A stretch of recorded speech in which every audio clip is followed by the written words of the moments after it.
दोस्तों यहाँ पे हम बीपीएससी 71 का मोस्ट इम्पोर्टेंट और एक्सपेक्टेड क्वेश्चन पढ़ेंगे जिसका एग्ज़ाम में आने का संभावना काफ़ी ज़्यादा है। तो हम सबसे पहले एक एक क्वेश्चन का एक्सप्लेनेशन पढ़ेंगे, फिर उससे रिलेटेड क्वेश्चन पढ़ेंगे और फिर उसका आंसर पढ़ेंगे।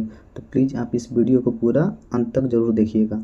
तो यहाँ पे सबसे पहला क्वेश्चन का एक्सप्लेनेशन है, भारत का पहला स्वतंत्रता संग्राम 1857 में हुआ था, जो ब्रिटिश शासन के खिलाफ सबसे बड़ा विद्रोह था। तो अब इससे रिलेटेड मेरा क्वेश्चन है, भारत का प्रथम स्वतंत्रता संग्राम किस वर्ष में हुआ था?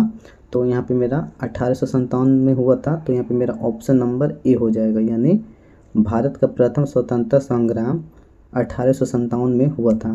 फिर यहाँ पे हम दूसरा क्वेश्चन देखेंगे।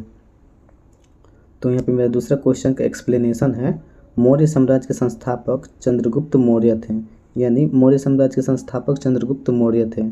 तो यहाँ पे मेरा क्वेश्चन है, मौर्य साम्राज्य के संस्थापक कौन थे? तो यहाँ पे मेरा ऑप्शन नंबर बी हो जाएगा, चंद्रगुप्त मौर्य थे। फिर यहाँ पे क्वेश्चन नंबर मेरा तीसरा हो जाएगा, जिसका एक्सप्लेनेशन है, भारतीय संविधान 26 जनवरी 1950 को लागू हुआ था। तो अब मेरा क्वेश्चन क्या कह रहा है कि भारतीय संविधान कब लागू हुआ था? तो 26 जनवरी 1950 को लागू हुआ था। तो यहाँ पे मेरा ऑप्शन नंबर बी हो जाएगा, भारतीय संविधान 26 जनवरी 1950 को लागू हुआ था। फिर दोस्तों यहाँ पे मेरा अगला क्वेश्चन है, जिसका एक्सप्लेनेशन है, बिहार की सबसे बड़ी नदी गंगा है, यानी बिहार की सबसे बड़ी नदी कौन सा है? तो गंगा है। तो यहाँ पे मेरा क्वेश्चन है, बिहार की सबसे बड़ी नदी कौन सी है? तो यहाँ पे मेरा ऑप्शन नंबर सी हो जाएगा, गंगा। फिर दोस्तों यहाँ पे मेरा अगला क्वेश्चन है, जिसका एक्सप्लेनेशन, भारतीय संविधान का भाग तीसरा नागरिकों के मूल अधिकारों का समर्पित है। तो यहाँ पे मेरा क्वेश्चन कह रहा है, भारतीय संविधान का भाग 3 किसके बारे में है?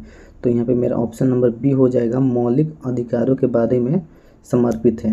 फिर दोस्तों यहाँ पे मेरा अगला क्वेश्चन हो जाएगा, जिसका एक्सप्लेनेशन है, मधुबनी चित्रकला बिहार की लोक कला है, यानी मधुबनी चित्रकला बिहार की लोक कला है। तो यहाँ पे मेरा क्वेश्चन क्या कह रहा है, मधुबनी चित्रकला किस प्रकार की कला है? तो यहाँ पे मैंने पढ़ा कि बिहार की लोक कला है। तो यहाँ पे मेरा ऑप्शन नंबर बी हो जाएगा। फिर दोस्तों यहाँ पे मेरा अगला क्वेश्चन है, जिसका एक्सप्लेनेशन है, पंचायती राज व्यवस्था को 73 संविधान संशोधन में मान्यता मिली, यानी 73 संविधान संशोधन में मान्यता मिली। तो यहाँ पे मेरा क्वेश्चन क्या कह रहा है, पंचायती राज को भारत में संविधान की मान्यता कब मिली? तो यहाँ पे मेरा ऑप्शन नंबर बी हो जाएगा, 73 संशोधन के द्वारा मिली। फिर दोस्तों यहाँ पे मेरा अगला क्वेश्चन हो जाएगा, बिहार का पूर्णिया जिला क्षेत्रफल के हिसाब से सबसे बड़ा है, यानी यहाँ पे मेरा पूर्णिया जो जिला है क्षेत्रफल के हिसाब से सबसे बड़ा है। तो यहाँ पे मेरा क्वेश्चन क्या कह रहा है, बिहार का सबसे बड़ा जिला कौन सा है? तो यहाँ पे मेरा ऑप्शन नंबर बी हो जाएगा, पूर्णिया। फिर दोस्तों यहाँ पे हम अगला क्वेश्चन पे जाएंगे, जिसका एक्सप्लेनेशन क्या कह रहा है, नागपुर को भारत का भौगोलिक केंद्र माना जाता है, यानी नागपुर को भारत का भौगोलिक केंद्र माना जाता है। तो यहाँ पे क्वेश्चन क्या कह रहा है, भारत का भौगोलिक केंद्र कौन सा है? तो यहाँ पे हमने नागपुर पढ़ा, तो यहाँ पे हम ऑप्शन में देखेंगे नागपुर कहाँ पे है। तो यहाँ पे मेरा ऑप्शन नंबर बी हो जाएगा इसका आंसर। फिर दोस्तों हम अगला क्वेश्चन देखेंगे, जिसका एक्सप्लेनेशन है, छठ पूजा बिहार का प्रमुख पर्व है, जिसे सूर्य देव के प्रति आराधना के लिए माना जाता है। तो छठ पूजा किस देवता के लिए प्रसिद्ध है? तो यहाँ पे मेरा ऑप्शन नंबर सी हो जाएगा, सूर्य देवता के लिए प्रसिद्ध है। फिर दोस्तों यहाँ पे मेरा अगला क्वेश्चन है, जिसका एक्सप्लेनेशन है, लोकसभा के पहला चुनाव 1952 में हुआ था।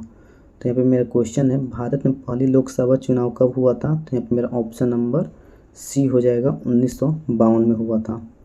फिर दोस्तों यहाँ पे मेरा अगला क्वेश्चन है, जिसका एक्सप्लेनेशन है, अशोक मौर्य वंश के वंश थे, ठीक है। तो यानी अशोक मौर्य वंश के वंश थे। तो अशोक किस वंश के वंश थे? तो यहाँ पे मेरा ऑप्शन नंबर ए हो जाएगा, मौर्य। फिर दोस्तों यहाँ पे मेरा अगला क्वेश्चन है, जिसका एक्सप्लेनेशन है, भारतीय संविधान की प्रस्तावना में सामाजिक, आर्थिक एवं राजनीतिक अन्याय का उल्लेख है। तो यहाँ पे मेरा सामाजिक, आर्थिक एवं राजनीतिक अन्याय का उल्लेख है।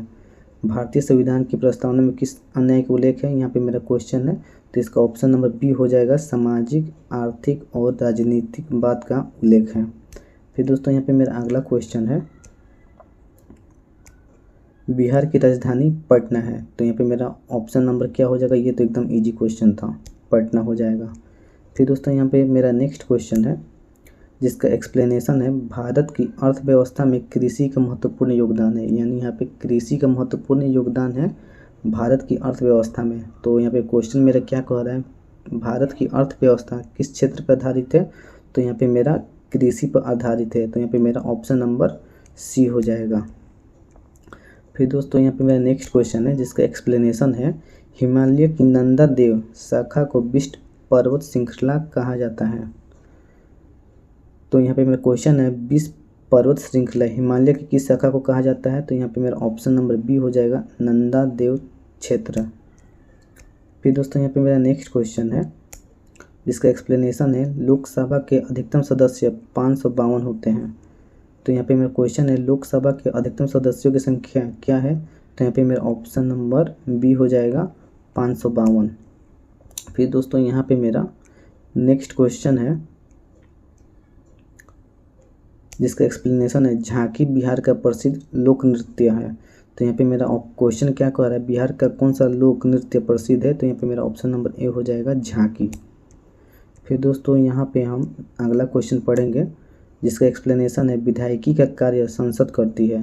यानी विधायिका का कार्य कौन करता है, तो संसद करता है। तो यहाँ पे ऑप्शन के साथ यहाँ पे क्वेश्चन दिया हुआ है भारतीय संविधान के अनुसार विधायिका का कार्य कौन करता है, तो यहाँ पे मेरा ऑप्शन नंबर सी हो जाएगा, संसद।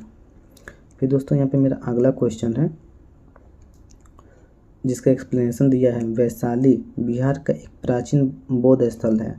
यहाँ पे मेरा वैशाली बिहार का प्राचीन बौद्ध स्थल है। तो यहाँ पे क्वेश्चन क्या कह रहा है बिहार का कौन सा स्थल प्राचीन है, तो यहाँ पे ऑप्शन नंबर मेरा बी हो जाएगा, वैशाली।